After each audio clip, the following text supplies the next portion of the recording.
여러분 안녕하십니까? 라디오 전망대 이용선입니다.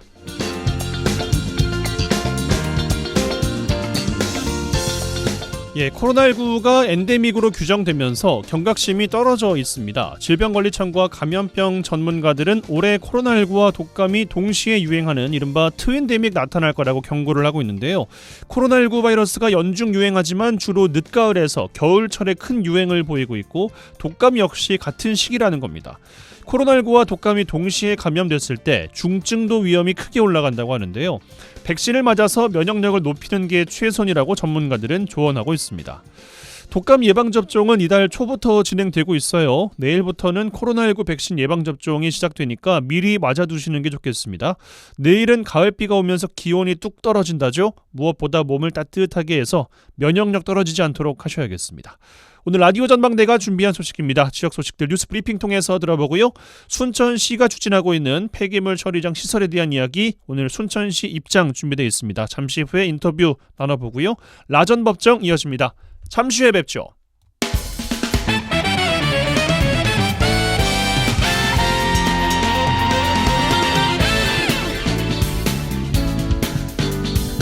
네, 10월 18일 수요일입니다. 라디오 전망대 시작합니다. 먼저 우리 지역 뉴스 정리해보죠. 뉴스브리핑 GBS 뉴스의 차범준 편집장과 함께합니다. 전화 연결돼 있어요. 안녕하십니까? 네, 안녕하세요. 네, 자 여수에서 시작합니다. 최근 날씨가 가을 날씨로 접어들었습니다. 완벽하게 지자체마다 여러 가지 공연들, 전시들 이어지고 있는데요. 열흘 전에 열렸던 여수 예울마루에서 진행된 재즈 공연이 지역에 논란이 되고 있다고요? 네, 가을을 맞아 지자체들이 주민들을 위한 다양한 공연을 통해 주민들에게 문화 향유의 기회를 제공하고 있습니다. 지난 8일 여수시가 초청한 예울마루 재즈 공연을 두고 뒷말이 나오고 있습니다. 해당 공연 여수시가 5천만 원의 예산을 들여 국내 정상급 재즈 밴드를 초청한 공연이었습니다. 이 문제는 해당 공연이 무료 초청 공연으로 이 공연 장소가 예울마루 공연장으로 제한되면서 이 관람 기회가 지역 주민 1,000여 명에만 주어졌습니다. 이번 공연 여수시가 시민 1,000명을 초청한 이 재즈인 여수라는 타이틀로 기획됐는데요. 여수시는 이번 재즈 공연을 계기로 재즈 공연을 여수시의 대표 축제로 이어가기 위해 이 강허달림 밴드와 이 박재용 앤드 성기문 듀오, 웅산 밴드 등을 초청했습니다. 여수시는 재즈 공연을 관람한 1,000여 명의 관람객을 선정하기 위해 관내 27개 읍면동 주민센터와 5개의 일반 배부처에서 무료로 좌석 교환권을 배부한 바 있습니다. 읍면동에 640매, 일반 예매처 300매, 일반 초대권 100매 등 총 1,000여 장의 교환권을 배부했습니다. 여수시는 올해 밴드 공연을 계기로 내년에도 재즈 공연을 이어간다는 계획인데요. 내년에는 총 1억 원의 공연 사업비를 편성한 것으로 알려지고 있습니다. 하지만 지역 일부에서는 여수시의 이번 공연이 지역 전체 주민들을 위한 공연이 아니라 지역 일부 재즈를 좋아하는 시민들을 위한 제한적인 공연이었다, 이런 비난이 나오고 있습니다. 예. 글쎄요. 재즈 축제를 쭉 이어갈 계획이라면 관람객을 1,000명으로 제한할 것이 아니라 그냥 되는 대로 다 와라, 이렇게 했으면 어땠을까, 이런 생각도 좀 듭니다. 네, 진행자님 말씀대로 특정 분야의 음악 장르를 지역 축제로 키워가기 위해서는 이 재즈 공연이 가진 매력을 지역의 많은 주민들에게 알려야 하고, 또 그러려면 최대한 많은 관람객들이 관람할 수 있도록 하는 게 중요한데 이번 공연은 그렇지 못했습니다. 지역 일부에서는 이번 초청 공연이 지역 주민들 중 지극히 제한된 인원만이 관람할 수 있는 초대 공연으로 진행되었고, 또 특별히 재즈에 관심이 있는 지역 일부 재즈 마니아들을 위한 공연이었다, 이런 지적입니다. 이 재즈라는 음악 장르가 대중문화 측면에서 보면 아직 마이너 장르로 분류되고 있는 점을 감안하고, 또 여수시가 재즈 공연을 지역의 문화축제로 승화시키려 했다면 공연 횟수를 늘려 관람객을 많이 확보하거나 아니면 일종의 야외 공연 방식으로 지역 주민들에게 이 오픈 공연으로 진행했어야 된다는 지적입니다. 특히 지역 일부에서는 1,000여 명에 달하는 일부 시민들만 공유할 목적으로 특정 장르의 콘서트에 수천만 원의 예산을 집행하는 것은 예산 낭비의 사례가 아니냐, 이런 지적도 나왔습니다. 또 다른 지적도 있는데요. 이번 공연은 여수시가 재즈 음악을 지역의 대표 축제로 키우겠다는 취지로 준비했다고는 하지만 아직 재즈 축제에 대한 여수 시민들의 공감대가 형성이 안 된 상황에서 갑자기 여수시가 나서서 재즈 가수들을 초청해 지역 일부 주민들만을 대상으로 콘서트를 진행한 건 역시 여수시의 독단적인 행정이라는 지적입니다. 예. 물론 뭐 한 번의 성공적인 행사를 만든다는 것이 뭐 거의 불가능에 가까운 영역이 아닐까 싶긴 한데 뭐 돈을 엄청나게 많이 들이지 않는다면 말이죠. 어쨌든 주민들과의 공감대 형성 또 여수시가 또 받아들일 부분은 받아들여야 되지 않을까 이런 생각하게 되네요. 자, 순천으로 가겠습니다. 최근 이 시간에 순천 지역 시민단체와 순천시 의회 특별위원회가 여순 11구 사건 민관협의회 구성을 순천시에 촉구하고 있다. 이런 소식 전해드렸는데 순천시 의회 특위에서 민관협의회 발족에 순천시가 소극적이다. 이런 지적이 나오고 있네요. 네, 순천 지역 시민단체와 순천시 의회 여순 11구 사건 특별위원회가 순천시를 대상으로 여순 11구 사건 민관협의회 구성을 촉구하고 나섰습니다. 이 순천시 의회 여순 11구 사건 특위는 지난달부터 순천시를 대상으로 조속히 민관협의회 구성을 재촉하고 있는데 순천시가 신속한 협의회 구성을 서두르지 않고 있다며 순천시의 소극적인 대응을 비난했습니다. 순천시의회 여순 11구 사건 특별위원회 최미 위원장은 최근 언론을 통해 여순 11구 사건과 관련해 앞으로 지역에서 풀어야 할 과제가 산적해 있고 민관의 협력이 절실한데 이런저런 이유로 순천시가 협의회 구성을 서두르지 않고 있다며 노관규 순천시장의 적극적인 행정을 주문했습니다.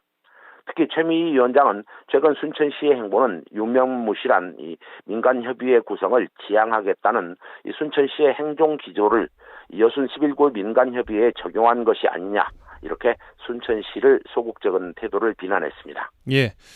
순천시 의회 특위의 순천시 11구 민관협의회 구성 지연에 대한 불만, 순천시 집행부 입장 나온 게 있습니까?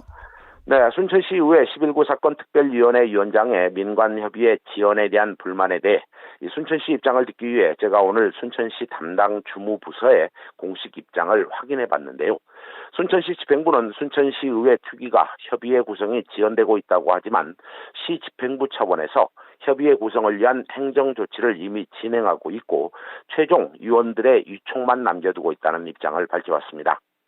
순천시 자치행정과는 위촉 대상자 12명을 선정했고 최종 위촉장 수여 절차만 남아있는 상태로 그동안 시의회 특위와 위촉위원들의 구성에 대해서도 충분한 공감대를 형성했고 늦어도 11월 초에는 위촉장 수여와 함께 민관협의회 활동이 본격적으로 시작될 것이라고 밝혔습니다. 예. 알겠습니다. 광양에서 마무리하죠. 광양 지역 기업체들의 기업 경기 전망 조사 결과가 나왔습니다. 전분기에 비해서 더 낮아지면서 광양 지역 기업체들의 불황이 장기화 조짐을 보일 예정이에요. 네, 광양상공회의소가 지역의 기업 100여 곳을 대상으로 조사한 2023년 4분기 기업 경기 전망 조사 결과 기업 경기 전망 지수 BSI가 75.6포인트로 집계됐다고 밝혔습니다. 광양시 기업체들의 4분기 기업 경기 전망 조사 BSI 75.6포인트는 이 전분기인 3, 4분기 90포인트에 비해 무려 14.4포인트 하락한 지수인데요. 광양시 기업체들은 8분기 연속 기업 경기 전망 지수 BSI가 100 이하를 기록해 이 불황이 장기화되고 있는 추세입니다.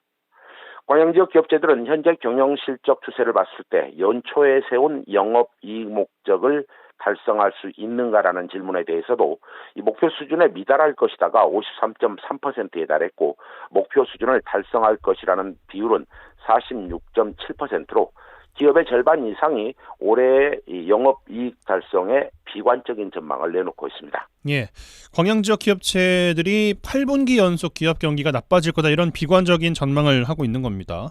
기업체 절반 이상이 영업이익을 달성하지 못할 것이라고 전망했다는 것은 글쎄요, 전반적으로 지역 경제 활력을 찾지 못하고 있다는 단면적인 수치가 아닐까 싶어요. 네, 광양 지역 기업체들이 올해 영업 목표 달성을 비관적으로 보고 있는 이유로는 내수 판매 부진이 33.3%, 고금리 등 자금 조달 비용이 상승했다가 33.3%, 해외 시장 경기 둔화로 인한 수출 감소가 18.8%, 기타가 6.2%, 또 원부자재 수급 차질이 4.2%, 환율이나 유가 변동성이 심화됐다가 4.2% 순으로 나왔습니다. 이 광양 지역 기업체들의 경기에 대한 부정적인 전망, 국내외의 다양한 부정적인 요인이 지역의 경기 침체의 원인으로 작용하고 있다는 분석이 나오고 있습니다. 네, 뉴스브리핑 GBS 뉴스의 차범준 편집국장과 함께했어요. 고맙습니다. 네, 고맙습니다.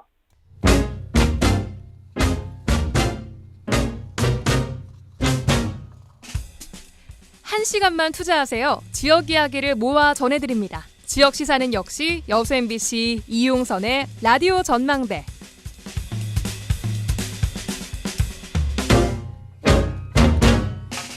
예, 순천 이야기를 좀 더 해보겠습니다. 지난주 목요일에 기억하시는 분들도 계시겠습니다만 순천시 폐기물 처리장 입지 선정에 반대하는 이른바 국가정원 옆 쓰레기 소각장 반대 시민연대 이야기를 저희가 들어봤습니다. 지금 운영되고 있는 순천시 주안면 자원순환센터를 활용하면 되는데 왜 많은 예산을 들여서 연양뜰의 공공자원화 시설을 만들려고 하느냐 이런 질문이 있었고, 그 외에 양측의 주장과 내용이 첨예하게 달라서 순천시의 이야기 듣는 시간 마련했습니다.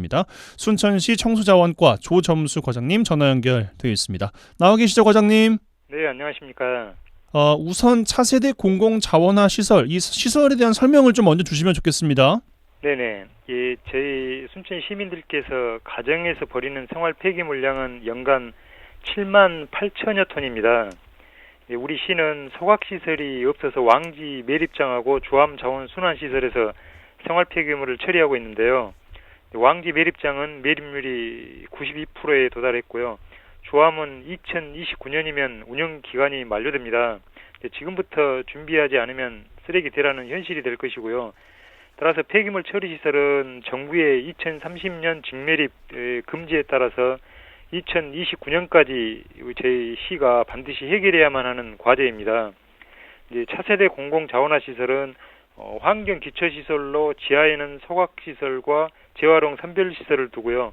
지상에는 주민들을 위한 복합체육시설, 공연장, 문화시설 등을 설치하는 사업이 되겠습니다. 예, 지난주에 혹시 라디오 전망대 그 반대 대책위와 인터뷰를 들으셨습니까? 네, 들었습니다. 예. 그러면 관련된 이야기를 좀 나눠볼 수가 있을 것 같은데, 그 지난주 이야기가 주암 자원화 시설을 활용하면 된다, 아직 좀 남아있다, 왜 많은 예산을 들여서 차세대 공공 자원화 시설을 무리하게 추진하는가, 이런 이야기 했었거든요. 어떤 답변 주시겠습니까? 현재 주암 자원순환센터는 생활 폐기물을 원료로 고용연료를 생산하는 시설입니다. 예. 고용연료는 대부분 발전시설과 산업용 보일러에서 사용하는데요. 정부 정책 변화로 신재생에너지에서 SRF 발전이 퇴출되고 대기 환경 규제로 수요가 없는 실정입니다. 또한 주암 자원순환센터의 운영 설계가 2029년까지로 설계가 되었고요. 이제 시 외곽인 주암까지 운반하는 데 따른 수거 지연이라든가 또 운반 비용의 증가 등이 발생하고 있는 상황입니다. 따라서 주암 자원순환센터를 활용한다는 것은 현실적으로 어렵고요. 쓰레기 대란의 우려가 이런 문제가 계속될 것입니다. 사실 이러한 문제가 있어서 지난 2018년 민선 7기 때 쓰레기 문제 공론화위원회 운영을 했습니다. 예. 이 운영을 통해서 여러 가지 대책들을 강구를 했는데요. 이제 그러한 과정에서 나온 결과물이 차세대 공공자원화 시설 건립입니다. 따라서 그 당시 민선 7기 정책의 연속성을 가지고 저희들이 추진하고 있는 상황입니다. 그러면은 말씀대로라면 주암 자원화 시설은 29년 일단 만료인데, 네. 만료 시점까지는 쭉 쓰는 겁니까? 아니면 그 전에 중단이 될 수도 있는 겁니까? 아닙니다. 만료 시점까지는 계속 사용할 겁니다. 예. 하지만 대책 마련이 또 시급하기 때문에 사용하는 것은 당연한 것이고 공공 자원화 시설도 빨리 추진을 해야만 한다, 이제 이런 말씀이십니까? 네, 그렇습니다. 대안을 마련할 수밖에 없습니다. 알겠습니다. 또 비대위에서 반대 비대위에서 가장 문제시하는 것이 투명성에 관련된 이야기인데, 일단 누가 이걸 정했냐, 그러니까 입지선정위원회 명단과 회의록을 공개해달라고 하는데 공개하지 않는다, 이런 말씀이셨거든요. 폐촉법에 보면 입지선정위원회 운영은 위촉일로부터 입지결정 고시까지 지금 현재까지도 입지선정 절차를 진행 중에 있고요. 예. 이제 향후에 입지선정위원회에서는 활발한 또 토론이 필요합니다. 여러 가지 시설 부지 경계 결정이라든가 중요한 심의 사항들이 예정되어 있는데요. 이제 최근 법원에서도 후보지 주민들 사이에 갈등과 오해가 발생하고요. 또 위원 개인에 대한 비난과 압박 등으로 위원들이 공정한 의견 제시가 위축될 수가 있다고 해서 비공개함이 타당하다고 이렇게 판결한 바 있습니다. 저희 시도 민선 7기 때도 이러한 부분이 결국은 소송까지 가서 기각된 사례가 있습니다. 공론화위원회 말씀하시는 거죠? 네, 입선위원회 회의록 거고요. 회의록 공개 관련 내용이 되겠습니다. 명단 예. 공개하고요. 그러니까 명단과 회의록은 이제 같은 맥락에서 공개하기가 좀 힘들다. 예, 그렇습니다. 법적으로 이제 이런 부분이 있기 때문에 예. 예, 그런 상황입니다. 알겠습니다. 입지 선정 과정과 공고 방식에도 문제가 있다 이런 지적을 이제 하셨는데 그 최근에 노관규 시장께서 말씀하신 것처럼 법적인 문제가 전혀 없다라고는 하셨는데 근데 그럼 끝이냐? 왜냐면은 지금 갈등 상황이 더 커지고 있는 것 아니겠습니까? 네네. 이런 지적에 대해서 어떤 말씀 주시겠습니까? 반대위원회에서 여러 가지 그 법령 위반 이런 걸 이야기하시는데요. 예. 저희들이 그 관계 부처라든가 이런데 그 공문을 이렇게 받아놓은 상황인데요. 법령에 위배되지 않는다는 이런 부처의 공문을 지금 받아놓은 상황입니다. 비대위에서는 또 최적 입지로 선정된 지역이 이 초등학교가 불과 500m가 떨어져 있다. 이 점도 우려하고 있는데 관련된 문제는 없을지요?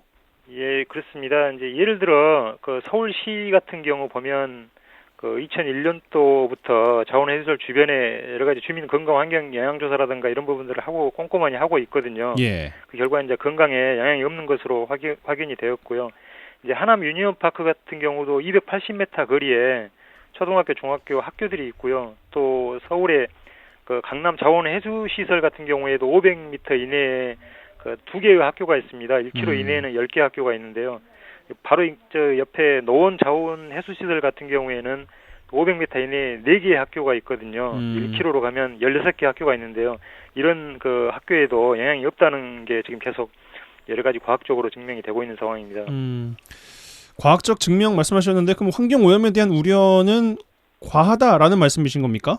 예, 그렇습니다. 이제 그런 그 어떤 우려 지점들이 그 여러 가지 현실적으로 나타난다고 하면 그런 시설들을 할 수가 없는 것이죠. 예. 그래서 이제 국토부라든가 이런 또 부처에서도 주거 지역에 그 우리 환경 기초시설로서 소각시설을 이렇게 입지가 가능하도록 그렇게 열어놓은 상황입니다. 그 토론회를요. 네네. 비대위에서 그리고 진보당 최근에 전남 도당에서도 제안을 하셨잖아요. 네네. 뭐 10월 27일 뭐 이런 이야기를 들었었는데 그 시에서는 설명회를 이달 말에 예정을 하고 있어요. 예. 예. 근데 설명회랑 토론회랑은 또 성격도 좀 다르고 아무래도 온도 차도 좀 있는 것 같은데 네네. 일단 설명회에는 어떤 방식으로 준비를 하고 계신지부터 좀 여쭙고 싶습니다. 이제 설명회는 오는 10월 26일과 27일 양일에 걸쳐서 그 주민 설명회를 개최할 계획이고요. 예. 이제 여기에서 오시면 설명을 하고 또 기탄 없이 질의 답변이라든가 예, 이런 분들이 열린 어떤 설명회가 될 겁니다. 이제 비대위에서 주장하는 부분들은 여러 가지 원점에서 다시 검토하자고 하는 그런 주장인데요. 이제 좀 전에도 말씀드렸습니다만 2018년부터 쓰레기 공론화위원회 운영을 통해서 충분한 여러 가지 공론화 과정 또 시민들의 의견 수렴 과정, 수기 과정을 거쳐서 낸 결론이기 때문에요. 그 결론에서도 신규 소각시설을 조속히 행정 절차를 밟아 진행해야 된다. 이제 이런 부분이 그 결론이 나온 상황이고요. 이런 어떤 큰 정책의 방향과 정부의 어떤 정책 방향 이런 거에 맞춰서 저희들이 차질 없이 행정 절차를 이행하는 것이 공론화위원회의 어떤 공고사항에도 저희들이 지금 행정적으로 뒷받침하는 그런 저기가 되겠습니다. 예. 그럼 설명회는 예정하고 있는 그 시기가 27일이라고 하면 이제 겹칠 것 같은데 뭐 시에서는 초청을 해서 설명회를 진행할 예정입니까? 아니면 관심 있는 분들이 다 와도 된다 뭐 이런 자리입니까? 예, 이제 저희들이 보도 자료도 냈고요. 지금 또 여러 가지 그 읍면동이라든가 통해서 그 시민들을 대상으로 해서 홍보를 하고 있습니다. 예. 이제 저희들이 또 26일과 27일 주민 설명회는 일정을 사전에 그 확정을 내는 상황이라 이제 이 일정을 좀 여러 가지 뭐 사정에 의해서 제가 한다는 거는 좀 그렇고요. 어찌됐든 확정된 어차피 시민들한테 알린 이 날짜에 맞춰서 저희들이 차질 없이 주민 설명회를 준비할 계획입니다. 예. 그럼 오시는 분들은 그냥 자유롭게 오시는 자리가 되는 것 같고. 네네. 그럼 토론회에 대해서는 뭐 참여할 일단 그 비대위 측이나 아니면은 뭐 진보당 전남 도당에서 제안한 이 토론회 성격은 참여하기가 힘들다라는 말씀이십니까? 이제 저희들은 아직 행사를 봐야 될 것 같습니다. 일단 오후 2시부터 이렇게 저희들 설명회가 되는데요. 이제 여러 가지 상황을 좀 봐야 될 것 같습니다. 예, 그러니까 그 만약에 향후에라도 설명회를 하신 이후에라도 토론회가 다시 날짜를 잡아서 열리게 된다면 그런 토론회에는 참여하실 수가 있는 것인지 아니면은 말씀하신 설명회가 다 끝나본 다음에 어떤 또 여론의 추이를 봐야 된다는 말씀이신지. 저희들은 이제 여러 가지 그 어떤 정책 방향이라든가 또 정부의 어떤 방침이라든가 이런 어떤 그 방향에 맞춰서 준비를 할 수밖에 없지 않습니까? 예. 근데 이제 이런 과정에 어떤 시민들의 의견을 수렴하고 또 지혜를 모으는 과정에 저희들이 열린 자세로 이렇게 절차를 밟아 나갈 겁니다. 뭐 어떤 제한을 두고 있는 건 아니고요. 열려 있긴 하다라는 네, 말씀으로 그렇습니다. 이해를 하겠습니다. 네. 예, 알겠습니다. 시간이 다 돼서 이 정도로 마무리하겠습니다. 오늘 시간 내주셔서 고맙습니다. 예, 감사합니다. 네, 지금까지 순천시 청소자원과 조점수 과장과 말씀 나눴습니다.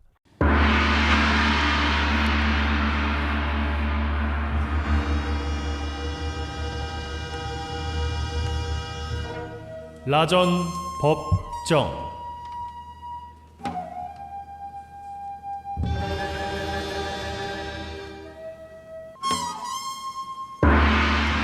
내 생각만 옳은 것은 아니다, 이런 주장도 있다. 이슈를 바라보는 눈을 키워드립니다. 라디오 전망대 라전 법정 시간입니다. 매주 수요일 시간 오늘도 두 분과 함께합니다. 부부 변호사 송하진, 이결아 변호사 두 분 어서 오십시오. 네, 안녕하세요. 안녕하세요. 반갑습니다. 한 주 어떻게 보내셨습니까, 이 변호사님? 한 주가 또 지났나요? 별일 없이. 근데 또 갑자기 날씨가 추웠다가 또 낮에는 더웠다가 저는 항상 날씨에 민감한가 봐요. 네. 그래서 건강 관리를 잘해야겠다. 또 반팔을 입고 계시네요. 그렇죠? 날씨가 오락가락하니까. 낮에는 또 좀 덥더라고요. 그러니까요. 네. 날씨가 계속 일교차가 거의 15도에서 20도 가까이까지 난다고 하니까 잘 먹고 잘 자야겠다. 네, 중요하죠. 예. 중요하죠. 별일 없으시면 바로 들어가겠습니다. 예. 네. 자꾸 이렇게 물어보는 것도 좀 그런데요. 아니요. 물어봐 주세요. 나 물어봐 주는 사람이 없으니까 늘 이 시간을 기다렸어요. 네. 알겠습니다. 화재 판결, 이번 주 어떤 판결 주목해 보셨습니까? 예, 그 부당 노동 행위로 재판을 받아왔던 김장경 등에 대해서 유죄가 확정됐는데요. 그래서 이 판결을 좀 한번 가지고 나왔어요. 예. 이제 대법원에까지 가서 결국에는 판결이 확정됐는데 이제 당사자들은 뭐 정치 판결이다. 어떻게 보면 좀 판결에 불복하는 입장을 좀 또 공식적으로 밝혀가지고 좀 논란이 되고 있는 것 같습니다. 그러니까 전 MBC 경영진에 대한 네. 내용들입니다. 그렇습니다. 자세하게 소개해 주시죠. 예, 안광환 씨 그리고 김잠겸 씨는 전 사장이었고 예. 보도국장을 하셨던 분도 지금 최기아 씨까지도 기소가 돼서 사실은 이 부분 좀 굉장히 논란이 됐었죠. 그 예. 예전에 공영방송 총파업 때부터 해가지고 부당하게 노조 활동을 방해한 거 아니냐. 그래서 노동조합법 위반 사안으로 기소가 된 사안인데 유죄가 확정이 됐죠. 12일에 판결이 선고가 됐어요. 그래서 당시에 총파업 기간에 그 노조원들을 불합리하게 차별 대우를 했느냐가 쟁점이었는데 결국에는 모두 유죄 판결이 확정됐죠. 그러니까 뭐 엄한데 보내가지고 뭐 일 시키고 맞아요. 이런 게 죄냐 아니냐 이걸 다퉜다는 거 아니겠어요? 그렇습니다. 그러니까 결국에는 뭐 이제 PD와 기자들을 뭐 그 당시에 이제 노조원이었던 PD와 기자들 뭐 28명을 뭐 신사업개발센터, 뉴미디어 포맷 개발센터 뭐 이런 두 조직을 만들어서 이름은 좋죠. 네, 배치를 시켰는데 거기서 이제 담당했던 업무가 뭐 스케이트장 운영 그리고 MBC 캐릭터 고무장갑 출시. 고무장갑 출시. 예. 전혀 직종과 무관한 일들을 이제 하게 했고, 네. 그래서 실제로 이제 이 피고인들은 이제 피고인 신분이 되어서 재판을 받았는데, 예. 우리가 이렇게 조치를 한 거는 경영 위기를 타개하고 미디어 환경 변화에 발맞추려고 조직을 신설을 해서 정당하게 인사 발령을 냈다. 이제 이런 취지로 그러니까 부당 노동 행위가 아니다 이렇게 주장을 했지만 법원은 사무실에 영상 제작을 위한 어떤 설비나 편집 설비조차 없었다.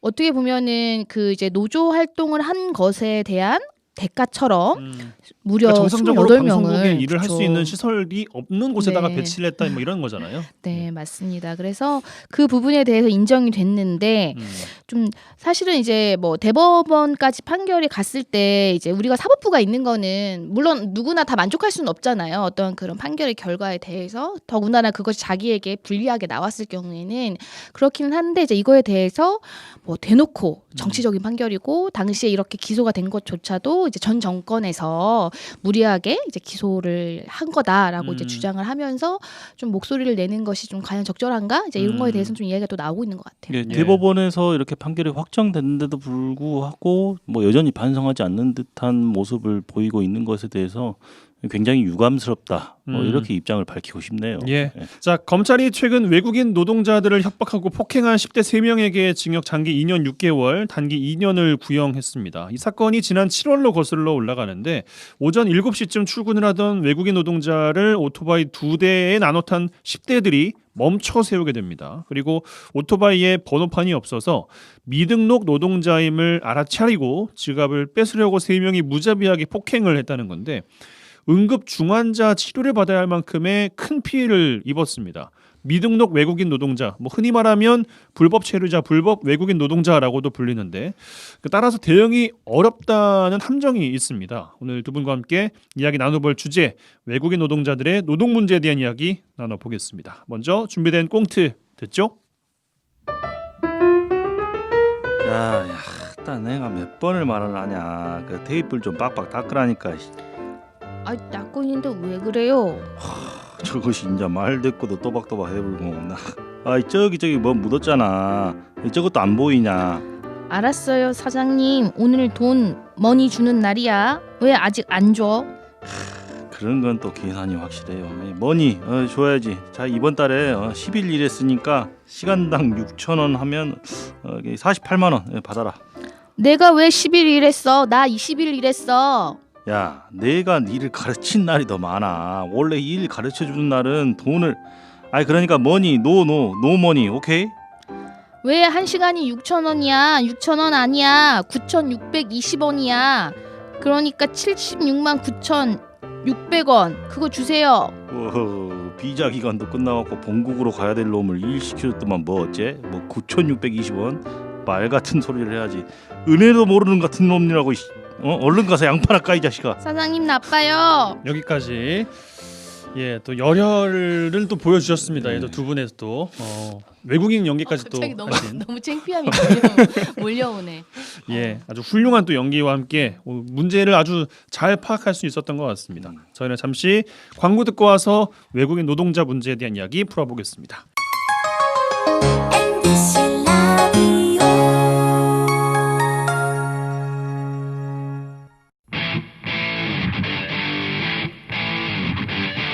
젊고 당찬 시사 생활밀착 뉴스 이용선의 라디오 전망대. 여수 MBC 라디오 전망대에 함께하고 계십니다. 매주 수요일 코너 라전법정 부부변호사 송하진 이결아 변호사 두 분과 함께하고 있습니다. 자, 오늘 이야기 나눌 주제 외국인 노동자 문제입니다. 외국인 노동자는 우리나라에 특히 우리 지역에서는 뭐 산업 현장 곳곳에서는 없어서는 안 될 필수 인력이 이미 돼버렸습니다. 코로나 때 수급 문제 때문에 아주 큰 홍역을 겪기도 했었어요. 네. 어느 정도의 인원이 우리나라에서 근무를 하고 있습니까? 지금 뭐 통계적으로 이제 단순한 기능 인력이라고 하는데요. 그게 한 40만 명? 40만. 거기에 이제 전문 인력으로 분류되는 수가 5만 명. 그러니까 총 한 45만 명 규모가 취업 자격을 갖춘 그 이제 여기 이제 자격을 갖춘 외국인인데요. 여기에 이제 이른바 불법 체류자까지 합치게 되면 굉장히 많은 외국인들이 실제로 지금 한국에서 노동의 많은 부분을 담당해주고 있는 거고 예. 특히나 이제 내국인들이 하지 않으려는 직종에서의 필수 인력을 제공하고 있는 거죠. 그래서 뭐 이 사람들을 단순히 뭐 불법 체류자다 이렇게 볼 것이 아니라 지금 많이 의존하고 있는 형국이잖아요. 맞아요. 그런데 이제 이분들의 어떤 노동에 대한 권리나 이런 것들이 제대로 지켜지고 있느냐 이제 그런 이야기가 이제 계속 나오는 거죠. 네, 그러니까 정식 등록된 분들만 45만 명이고 네, 그렇습니다. 플러스 알파인데 이 플러스 알파 값이 뭐 1, 2만 명이 아니라 2배, 3배까지도 될 수 있다는 거 아니겠어요? 그렇습니다. 그 통계 자료를 좀 찾아봤는데요. 예. 2022년 기준으로 집계된 불법 체류자가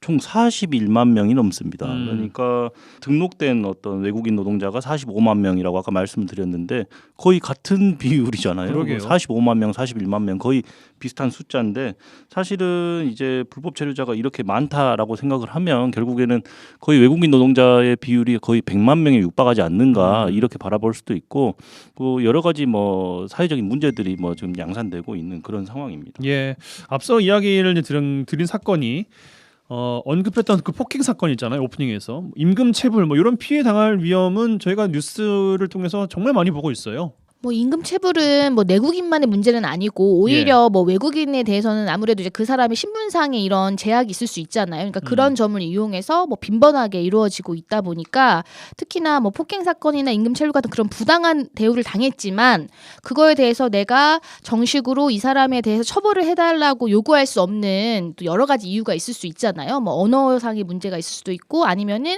내가 이제 체류 기간이 얼마 안 남아서 뭐 추방을 당할 수 있는 상황이다. 라고 한다면 적극적으로 내가 범죄 피해를 호소하면서 이제 도움을 받지 못하는 거죠. 그래서 아무래도 그러한 점을 또 악용을 해서 좀 이렇게 부당하게 대우하는 이제 또 일부 업주들이 있는 것 같아요. 그러니까 불법 체류자들의 가장 큰 약점은 이게 발각이 되면 어떤 형태로든 강제 퇴거 조치를 당한다라는 게 약점이잖아요. 그렇다 보니까 결국에는 불합리한 대우를 받을 수밖에 없는 거고 이들 역시 뭐 신고된 노동자가 아니다 보니까 세금이라든지 이런 것도 당연히 내지 않겠죠. 그러다 보니까 의료나 교육 이런 공공 서비스나 보호를 받을 수도 없고 불법적인 어떤 고용주들을 만나게 되면은 그걸 빌미로 협박을 당하게 되거나 이제 부당한 대우를 받는데도 이제 본인이 이제 신고를 할 수 없는 그런 처지에 놓이는 경우들이 굉장히 좀 빈번하게 발생하고 있는 것 같습니다. 예.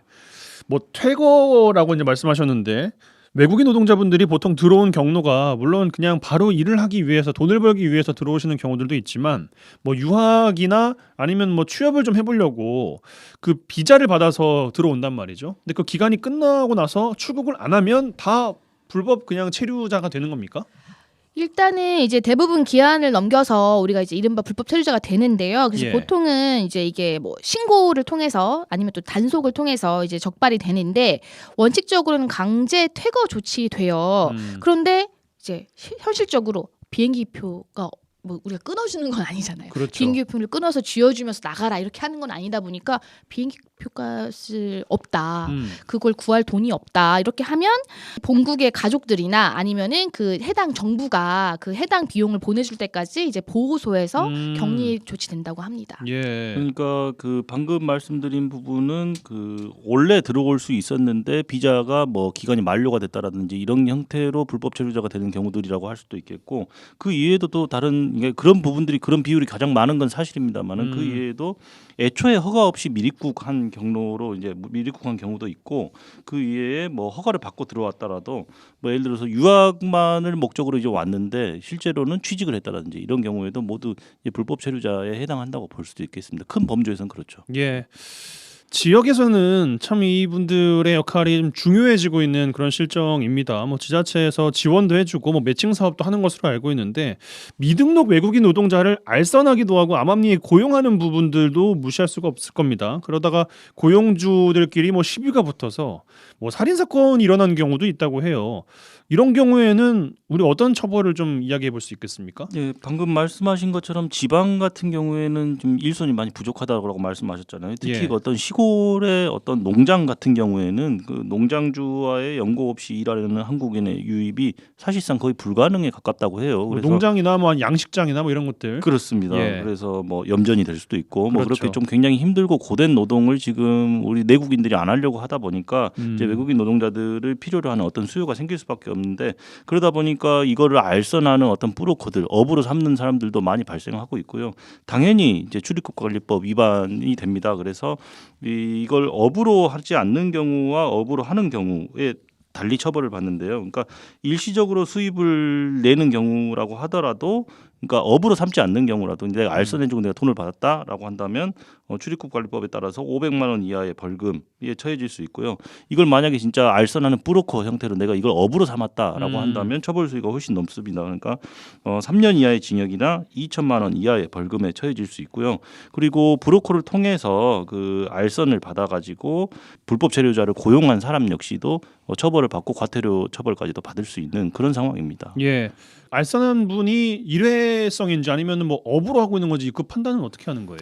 그게 뭐 몇 회에 걸쳐서 알선을 했는지 그리고 수수한 어떤 금전이 얼마나 큰지 그리고 뭐 얼마나 반복적으로 이루어졌는지 이런 사정들을 종합적으로 이제 판단을 하겠죠. 당연히 이제 적발된 사람은 당연히 내가 업으로 한 것은 아니다. 한번 그냥 아는 사람한테 소개시켜줬을 뿐이다. 이렇게 뭐 항변을 하겠지만 그거는 어떤 상황을 보고 판단해야 될 문제인 것 같습니다. 있습니다. 뭐 말씀하신 신고 단속에 의한 적발이니까 뭐 이게 반복이 됐는지 아닌지도 확인할 수는 있을 것 같고요. 네. 꽁트를 좀 봐볼까요? 꽁트 사례가 미등록 외국인 노동자 신분임을 알아차린 거예요. 그걸 악용해서 임금이나 퇴직금을 안 주는 사례가 참 많은데, 근데 뭐 우리나라에 세금을 내는 사람들은 아니라고 했지만 그럼 구제 방법은 아예 없습니까?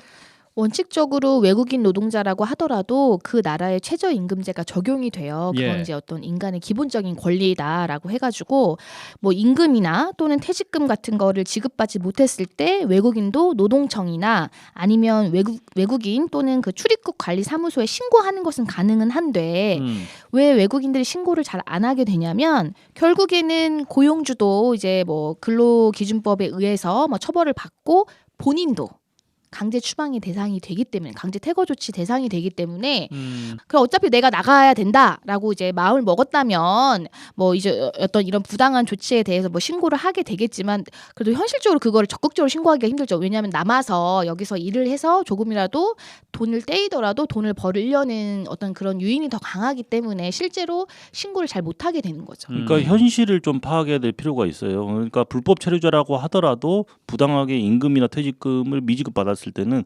당연히 우리나라 법에 의해서 그걸 신고하고 어떤 보호를 받을 수가 있습니다. 근데 그 다음 절차가 당연히 이제 강제 퇴거로 이어지게 되는, 그리고 어떤 그러니까 떼인 돈은 결국 받겠지만 결국에는 비행기 표도 내 돈으로 사야 되고 추방도 당하고 영구적으로 이제 입국도 금지되는 그런 불이익까지 있다 보니까 실질적으로 신고까지 가지 못하게 되는 경우들이 많죠. 그리고 그게 약점으로 작용한다는 겁니다. 예.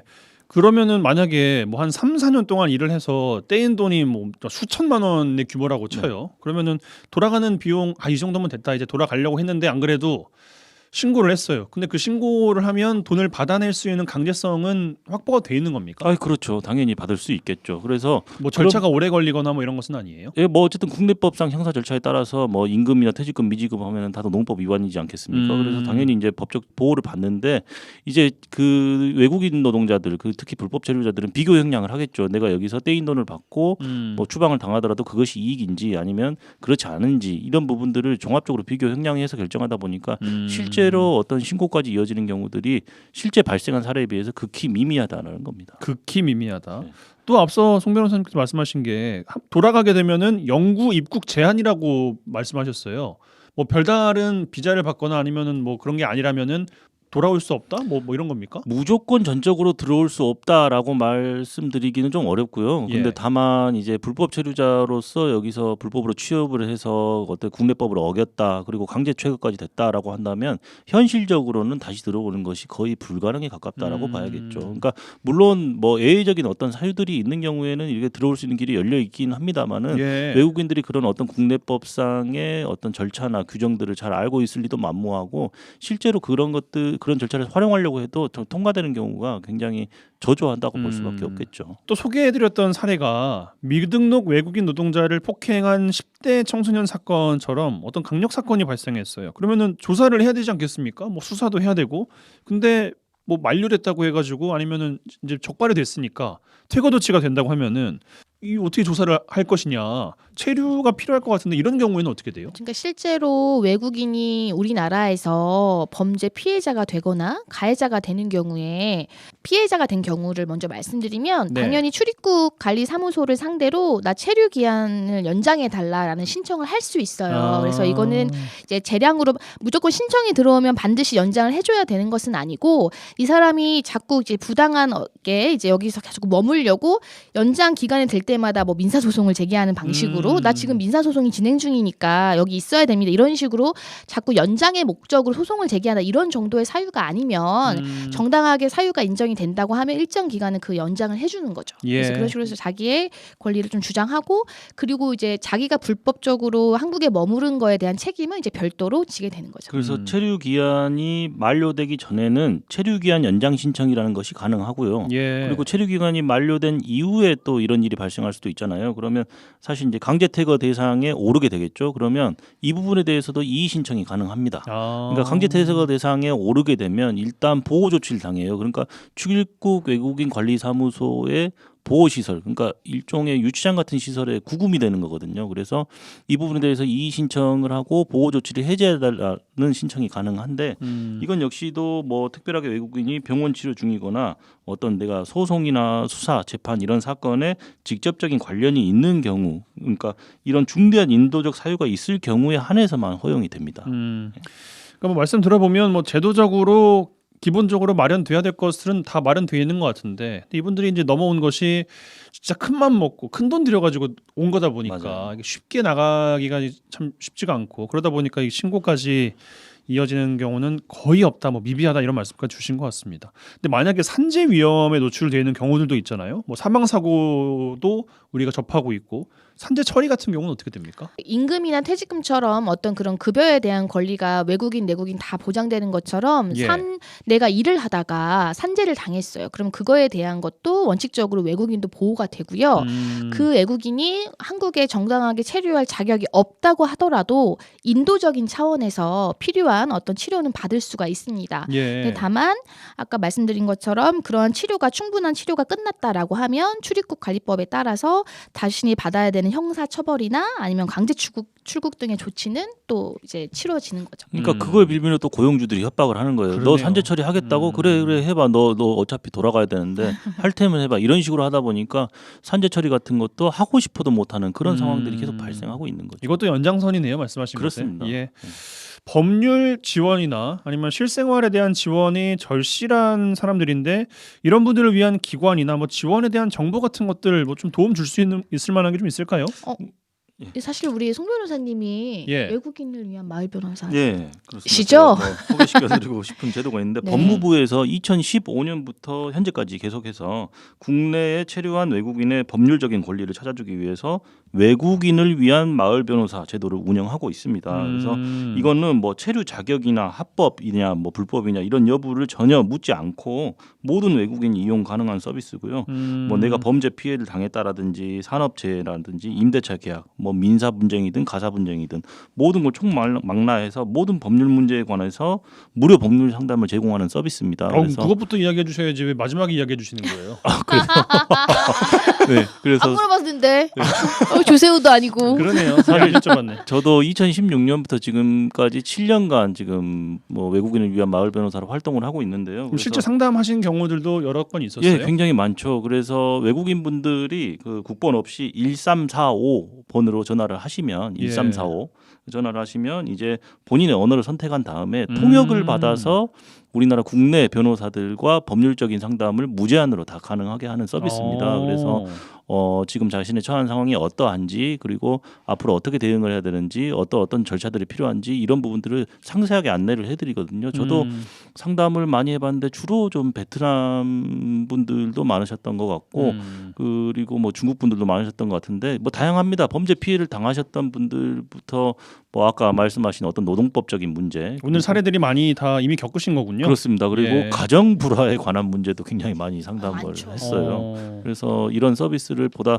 적극적으로 활용하시면 좋을 것 같고 그래서 법무부에 이런 제도가 있다 소개드리고 싶고 1345번. 네 그렇습니다. 그리고 한국 외국인 노동자 지원센터라는 것도 있습니다. 예. 1644-0644 여기로 또 전화하시면 외국인 노동자들을 위해서 다양하게 지원하는 어떤 제도가 있으니까 이런 것들을 종합적으로 좀 활용을 하셔서 내가 지금 처한 상황이 어떠한지 그리고 내가 지금 뭐 어떤 밟아야 되는 절차가 무엇인지 이런 것들을 종합적으로 상담을 한번 받아보시는 것도 좋은 방법일 것 같아요. 예, 알겠습니다. 참고하셔서 지원까지 잘 받으셨으면 좋겠습니다. 또 주변에 또 알려주시면 또 좋을 것 같고요. 네.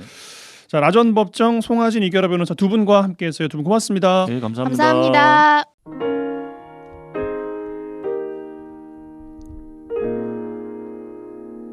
이제부터 웃음기 사라질 거야. 10월 18일 수요일 라디오 전망대 오늘 준비한 소식은 여기까지입니다. 오늘도 고생 많으셨습니다. 윤종신 씨의 곡 정희인 씨가 불렀습니다. 오르막길 끝곡으로 흐르고 있어요. 이 노래 들으시고요. 내일 저녁 6시 5분에 다시 뵙죠. 이용선이었습니다. 못 볼지 몰라. 완만했던 우리가 지나온 길에 달콤한 사랑 이제 끈적이는 땀 거칠게 내쉬는 숨이 우리 유일한 대화일지 몰라. 한 걸음 이제 한 걸음일 뿐 아직 한 적 끝은 보지만 평온했던 길처럼 계속 나